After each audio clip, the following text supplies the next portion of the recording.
খবর পড়ছি দেবাঞ্জলি মণ্ডল। প্রথমে বিশেষ বিশেষ খবর। সরকারি পরীক্ষায় অনিয়ম প্রতিরোধ বিল ২০২৪ সংসদে অনুমোদিত হয়েছে। সংসদের ছাড়পত্র পেল জম্মু কাশ্মীর স্থানীয় সংস্থা সংশোধনী বিল ২০২৪ এবং জম্মু কাশ্মীর তফসিলি জাতি ও উপজাতি বিষয়ক সংবিধান সংশোধনী বিল। প্রধানমন্ত্রী বলেছেন, বর্তমান সময়ে ভারতের ওপর বিশ্বের আস্থা প্রতিনিয়ত বৃদ্ধি পাচ্ছে।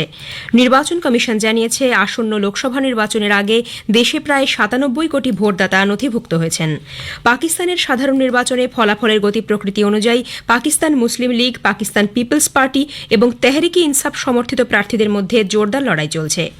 ভারতীয় বক্সার নিখাত জারিন ও অরুন্ধতী চৌধুরী ৭৫তম স্ট্র্যান্ডজা মেমোরিয়াল টুর্নামেন্টের সেমিফাইনালে উঠেছেন। আসছি বিস্তারিত খবরে। সরকারি পরীক্ষায় অনিয়ম প্রতিরোধ বিল ২০২৪ সংসদে অনুমোদিত হয়েছে। রাজ্যসভায় আজ এটি ছাড়পত্র মেলে, লোকসভায় তা আগেই পাশ হয়। বিল নিয়ে আলোচনার জবাবি ভাষণে কর্মী বিষয়ক দপ্তরের প্রতিমন্ত্রী ড জিতেন্দ্র সিং বলেন, নরেন্দ্র মোদী সরকার যুব সমাজকে সর্বদাই অগ্রাধিকার দিচ্ছে, কারণ পূর্বতন কোনো সরকারের কাছ থেকেই তারা সেরকম প্রাধান্য পায়নি। যুবকেন্দ্রিক বিভিন্ন সংস্কারমূলক পদক্ষেপ ও সরকার গ্রহণ করছে, যার মধ্যে আছে নিয়োগ সংক্রান্ত বিভিন্ন পরীক্ষায় ইন্টারভিউ, গেজেটেড অফিসারদের কাছ থেকে অ্যাটেস্টেশন তুলে দেওয়া এবং রোজগার মেলার বন্দোবস্ত করা। দেশের যুবক যুবতীদের সরকার যে বিশ্বাস ও ভরসা করে, সে কথাও মন্ত্রী স্পষ্ট জানান। উল্লেখ্য, এই বিলে সরকারি নিয়োগ প্রক্রিয়ায় অসৎ উপায় অবলম্বন এবং অনিয়মের জন্য সর্বোচ্চ ১০ বছরের কারাবাস এবং ১ কোটি টাকা পর্যন্ত জরিমানার সংস্থান রয়েছে। Public examination prevention of unfair means নামে এই বিলটি মেধাবী পড়ুয়া ও চাকরি প্রার্থীদের স্বার্থ রক্ষা করতেই আনা হয়েছে বলে জিতেন্দ্র সিং উল্লেখ করেন। পরীক্ষায় অনিয়ম ঠেকানো এবং সংগঠিত অপরাধ চক্র নিয়ন্ত্রণ করাই এর লক্ষ্য। তৃণমূল কংগ্রেসের আবির বিশ্বাস, বিজেপির দীনেশ শর্মা, ডিএমকের পি উইলসন, এনসিপির ফৌজিয়া খান, এআইএডিএমকের এম থাম্বিদুরাই এবং সিপিআই এর সন্দেশ কুমার পি অন্যদের মধ্যে আলোচনায় অংশ নেন। পাবলিক এক্সামিনেশন বা সরকারি পরীক্ষা বলতে সংঘ লোকসেবা আয়োগ বা UPSC, staff selection commission SSC, railway recruitment board, national testing agency পরিচালিত এবং কেন্দ্রীয় সরকারের বিভিন্ন দপ্তরের পরীক্ষার কথা বলা হয়েছে। বিলের সংস্থান অনুযায়ী অপরাধের শাস্তি হিসেবে ৩ থেকে ১০ বছর পর্যন্ত জেল, ১০ লক্ষ টাকা থেকে ১ কোটি টাকা পর্যন্ত জরিমানার সংস্থান রয়েছে। সমস্ত অপরাধী এক্ষেত্রে জামিন অযোগ্য হিসেবে ধার্য হবে। সংসদে আজ সরকারের আনা ভারতীয় অর্থনীতি এবং সাধারণ মানুষের জীবনে তার প্রভাব বিষয়ে শ্বেতপত্রের উপর আলোচনা চলে। অর্থমন্ত্রী নির্মলা সীতারামন লোকসভায় এই শ্বেতপত্রের উপর আলোচনার সূচনা করেন।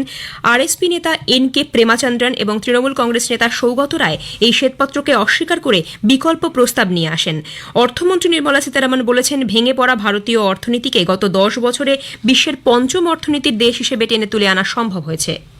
10 years of one government with some crisis and 10 years of a different government with a different crisis. The comparison shown in this white paper clearly says how, if the government handles it with true sincerity, transparency, and putting the nation first, the results are there for everybody to see. Equally, when you don't put the nation first, when you put your first family first, and when you have other consideration than transparency, the results are out there for you to see. অন্যদিকে কংগ্রেস সাংসদ মনীষ তিওয়ারি এই শ্বেতপত্রকে সরকারের রাজনৈতিক ঘোষণাপত্র বলে চিহ্নিত করেছেন। অর্থনৈতিক শ্বেতপত্র প্রকাশ করতে সরকার কেন ১০ বছর অপেক্ষা করল, সেই প্রশ্ন তোলেন তিনি। अध्यक्ष जी, भारत का इतिहास 2014 में शुरू नहीं हुआ था। भारत का इतिहास वर्षों और दशकों पुराना इतिहास है, और अगर आप श्वेत पत्र लाना चाहते तो आपको श्वेत पत्र जुलाई 2014 में लेके आना था। मैं समझ सकता था कि आप श्वेत पत्र फरवरी 2015 में लाते, पर फरवरी और 2024 में श्वेत पत्र लाने का सिर्फ एक राजनीतिक उद्देश्य है। This is a political manifesto, this is not a white paper. কেন্দ্রীয় কৃষি ও কৃষক কল্যাণ মন্ত্রী অর্জুন মুন্ডা আজ রাজ্যসভায় এক লিখিত প্রশ্নের উত্তরে জানান, গত ৫ বছরে দেশে মোট ডাল উৎপাদন 18% বৃদ্ধি পেয়েছে। কৃষকদের ডাল উৎপাদনে উৎসাহিত করতে সরকার ডালের ন্যূনতম সহায়ক মূল্য বৃদ্ধি করেছে। ফসল বীমা যোজনা, সেচ নীতি এবং ফসলের ন্যূনতম সহায়ক মূল্য সহ কেন্দ্রীয় সরকারের একাধিক সদর্থক নীতি ও পদক্ষেপ ভারতীয় কৃষকদের ক্ষমতায়ন নিশ্চিত করেছে বলে রাষ্ট্রপতি দ্রৌপদী মুর্মু মন্তব্য করেছেন। নতুন দিল্লিতে Indian council of agricultural research institute ICARI এর ৬২তম সমাবর্তন অনুষ্ঠানে তিনি আজ ভাষণ দেন। জম্মু কাশ্মীর স্থানীয় সংস্থার সংশোধনী বিল 2024 এবং জম্মু কাশ্মীর তফসিলি জাতি ও উপজাতি বিষয়ক সংবিধান সংশোধনী বিল সংসদে অনুমোদিত হয়েছে। রাজ্যসভায় তা আজ গৃহীত হয়। লোকসভায় এটি আগেই পেশ হয়েছিল। এটি আগেই লোকসভায় পাশ হয়েছিল। জম্মু কাশ্মীর স্থানীয় সংস্থার সংশোধনী বিল 2024-এ 1989-এর জম্মু কাশ্মীর পঞ্চায়েতি আইন, 2020 সালের জম্মু কাশ্মীর পুর আইন এবং জম্মু কাশ্মীর পুর নিগম আইনের কিছু সংস্থান পরিবর্তনের কথা বলা হয়েছে। এতে জম্মু কাশ্মীরের পঞ্চায়েত ও পুর নিগমগুলিতে সাংবিধানিক বিধি অনুযায়ী অন্যান্য অনগ্রসর সম্প্রদায় ওবিসিদের জন্য সংরক্ষণের সংস্থান থাকছে। বিল নিয়ে আলোচনার জবাবি ভাষণে স্বরাষ্ট্র প্রতিমন্ত্রী নিত্যানন্দ রায় বলেন, নরেন্দ্র মোদী সরকার ওবিসিদের অধিকার সুনিশ্চিত করতে ঐতিহাসিক পদক্ষেপ নিয়েছে। 370 ধারা রদ করে জম্মু কাশ্মীরে শান্তি ও স্থিতিশীলতা ফিরিয়ে আনা সম্ভব হয়েছে। সন্ত্রাসবাদের বিরুদ্ধেও সরকার জিরো টলারেন্স নীতি গ্রহণ করেছে। অন্য বিল দুটির ওপর আলোচনার জবাবি ভাষণ দেন উপজাতি বিষয়ক মন্ত্রী অর্জুন মুন্ডা। তিনি বলেন, স্থানীয় সংস্থা, অনগ্রসর সম্প্রদায় ও তপশিলি জাতি উপজাতিদের কথা মাথায় রেখেই বিলগুলি আনা হয়েছে। এই খবর আপনারা শুনছেন আকাশবাণী থেকে। প্রধানমন্ত্রী নরেন্দ্র মোদী বলেছেন, বর্তমান সময়ে ভারতের উপর বিশ্বের আস্থা প্রতিনিয়ত বৃদ্ধি পাচ্ছে। নতুন দিল্লিতে আজ টাইমস গ্লোবাল বাণিজ্য সম্মেলনে বক্তব্য রাখতে গিয়ে প্রধানমন্ত্রী উল্লেখ করেন, বিভিন্ন দেশের রাজনৈতিক ও অর্থনৈতিক বিশেষজ্ঞদের মতে গত 10 বছরে উন্নয়নের পথে ভারতের আমূল রূপান্তর ঘটেছে। ये भारत का समय है। दिस इज इंडियाज टाइम और पूरे विश्व का भारत पर ये विश्वास लगातार बढ़ रहा है। दावोस में भी भारत के प्रति अभूतपूर्व उत्साह देखा गया है। आज दुनिया के हर डेवलपमेंट एक्सपर्ट ग्रुप में चर्चा है कि भारत 10 साल में ट्रांसफॉर्म हो चुका है। भारत की सफलता को लेकर दुनिया में ऐसा पॉजिटिव सेंटिमेंट शायद ही कभी किसी ने अनुभव किया हो।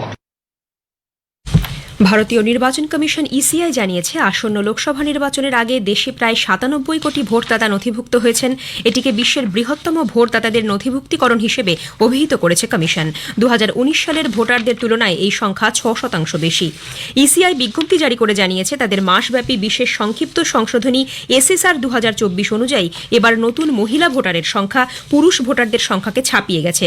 18 থেকে 29 বছর বয়সী 2 কোটিরও বেশি নতুন ভোটদাতার নাম তালিকায় সংযোজিত হয়েছে। পাকিস্তানের সাধারণ নির্বাচনের ফলাফলের গতি প্রকৃতি অনুযায়ী পাকিস্তান মুসলিম লীগ, পাকিস্তান পিপলস পার্টি এবং তেহরিকে ইনসাফ সমর্থিত প্রার্থীদের মধ্যে জোরদার লড়াই চলেছে। গতকাল অনুষ্ঠিত জাতীয় নির্বাচনে প্রায় 12 ঘণ্টা পরে নির্বাচনের ফলাফল আসতে শুরু করে। নির্বাচনকে ঘিরে বেশ কিছু হিংসাত্মক ঘটনার খবর পাওয়া গেছে। নির্বাচনী সংঘর্ষে কমপক্ষে 12 জনের মৃত্যু হয়েছে, আহত 39 বলে সে দেশের সেনার পক্ষ থেকে বিবৃতিতে জানানো হয়েছে। আসিয়ানের মহাসচিব ড কাও কিম হৌরন আগামী রবিবার 5 দিনের সফরে ভারতে আসছেন। বিদেশ মন্ত্রক জানিয়েছে, আসিয়ানের মহাসচিব ভারতের বিদেশমন্ত্রীর সঙ্গে দিল্লিতে সাক্ষাৎ করবেন। তিনি গয়াতে মহাপ্রতিমন্দির চত্বর ঘুরে দেখবেন। রাজগীরের নালন্দা বিশ্ববিদ্যালয়ের একটি সেমিনারেও ভাষণ দেবেন তিনি। বাংলাদেশের বিদেশমন্ত্রী ড হাসান মাহমুদ আজ রাষ্ট্রপতি দ্রৌপদী মুর্মুর সঙ্গে রাষ্ট্রপতি ভবনে সাক্ষাৎ করেন। বাংলাদেশের বিদেশমন্ত্রীকে স্বাগত জানিয়ে রাষ্ট্রপতি একটানা চতুর্থবার বাংলাদেশের প্রধানমন্ত্রী পদে নির্বাচিত হওয়ায় শেখ হাসিনাকে অভিনন্দন জানিয়েছেন। কেন্দ্রীয় সরকার আজ দেশের সর্বোচ্চ নাগরিক সম্মান ভারতরত্ন প্রাপকদের নাম ঘোষণা করেছে। প্রয়াত প্রাক্তন প্রধানমন্ত্রী চৌধুরী চরণ সিং এবং পিভি নরসিমহা রাওকে মরণোত্তর ভারতরত্ন সম্মানে ভূষিত করা হবে। একই সঙ্গে দেশের সবুজ বিপ্লবের জনক কৃষি বিজ্ঞানী ড এম.এস. স্বামীনাথনকেও এই পুরস্কার দেওয়ার কথা ঘোষণা করা হয়েছে।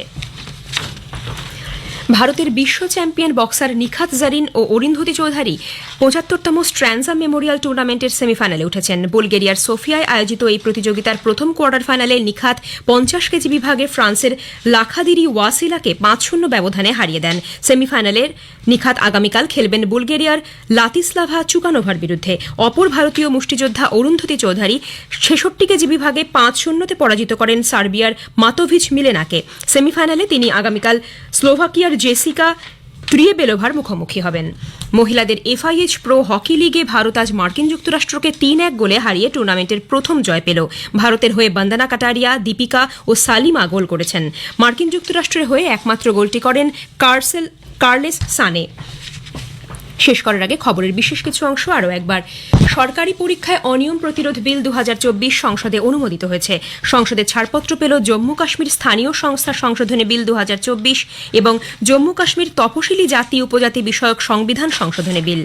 প্রধানমন্ত্রী বলেছেন, বর্তমান সময়ে ভারতের উপর বিশ্বের আস্থা প্রতিনিয়ত বৃদ্ধি পাচ্ছে। নির্বাচন কমিশন জানিয়েছে, আসন্ন লোকসভা নির্বাচনের আগে দেশে প্রায় 97 কোটি ভোটদাতা নথিভুক্ত হয়েছেন।